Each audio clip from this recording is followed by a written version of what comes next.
Christian News from English Christian Times. Catholics call for public inquiry into UK nursing home deaths. Catholics are calling for a public investigation into why so many elderly people have died in UK nursing homes during the coronavirus crisis. More than 20,000 people have died in UK care facilities as a result of the pandemic, according to an analysis of official figures by Reuters. After Trump called to reopen churches, Catholic doctor says it can be done safely. While President Donald Trump May 22nd call to reopen churches has become a source of national controversy, a group of Catholic doctors has offered a plan that could expedite that process. I think that if we just use common sense to compare apples to apples for metrics that we know matter, like density for example, then there is no real kind of objective scientific reason why mass is any more dangerous than going to the grocery store. I think the difference here is a perceived risk, said Dr. Andrew Wang, an immunobiologist at the Yale University School of Medicine.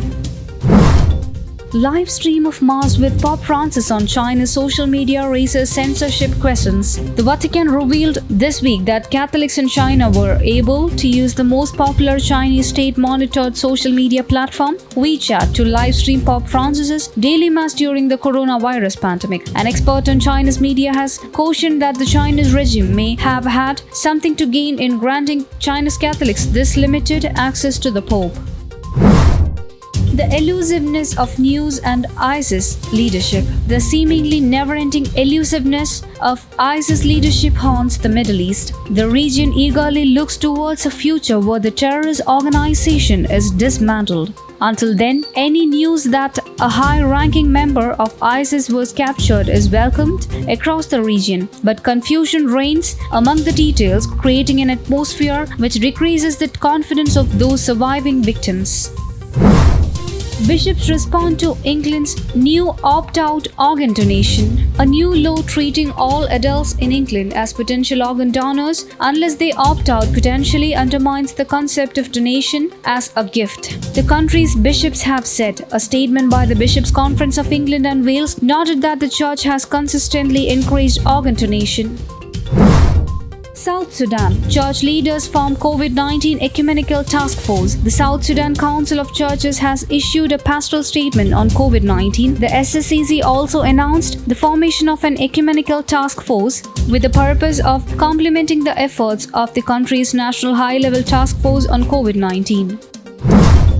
Church fighting Mississippi coronavirus restriction was burned down. Authorities are investigating the burning of a Mississippi church as a potential arson. The fire comes less than a month after the church filed suit arguing the city's stay-at-home order was unconstitutional. First Pentecostal Church of Holly Springs, located in the city of Holly Springs, MS, was destroyed by a fire on Wednesday, May 20th.